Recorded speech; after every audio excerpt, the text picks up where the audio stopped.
your local election headquarters, kicking off the 2020 election season. This is a special edition of 17 News at Sunrise.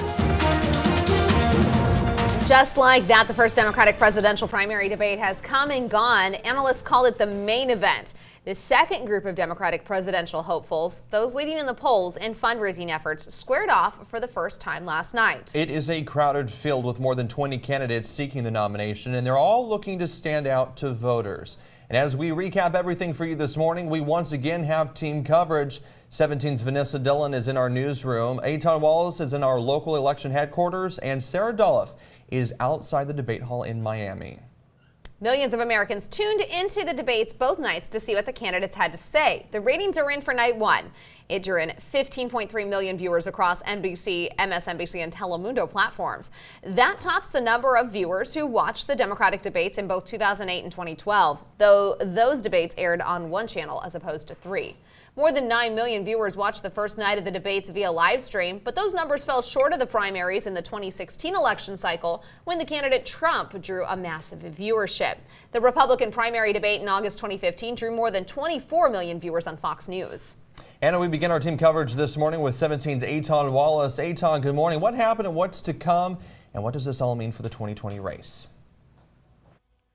Well, Alex and Maddie, good morning to you. Yeah, we certainly saw some fireworks last night. And as you mentioned, last night we did see the second round of 10 Democratic presidential hopefuls sparring it out on the stage, hoping to earn your vote. Now, those hopefuls included candidate and current Vermont Senator Bernie Sanders and former Vice President Joe Biden, among others. And there were other lesser-known candidates who also sparred on that debate stage as we take a look at some video of that debate. Now, those candidates worked to break out from the pack and make their way into the top tier. The candidates discussed a broad range of topics, ranging from tax cuts to health care to immigration. Now, here are some of the key moments from last night's 2-hour debate, including one standout back and forth during the beginning of the debate when California Senator Kamala Harris delivered what some are calling the line of the night.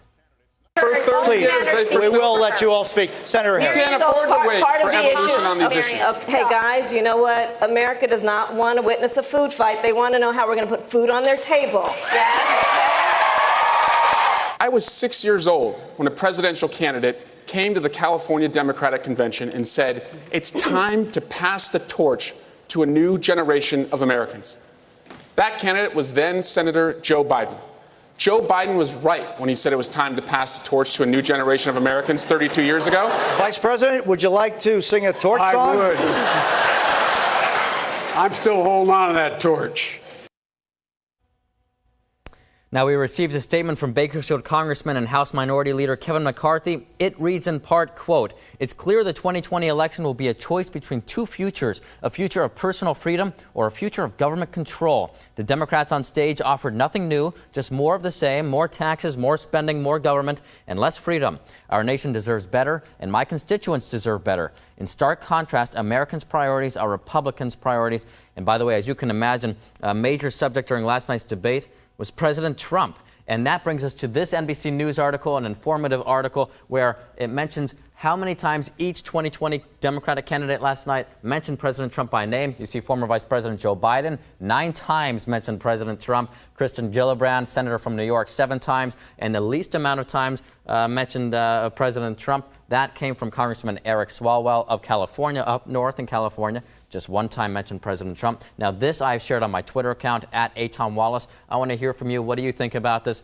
And that will be a great way to interact with you. I should also let you know that in the next half hour, we will hear from our political analysts, Republican Kathy Abernathy and Democrat Neil Sinapa. They will have great insights into what we learned from last night and what it could mean going forward. Meantime, we should let you know today marks 249 days until primary election day, March 3rd, 2020. Reporting in your local election headquarters, Aton Wallace, 17 News.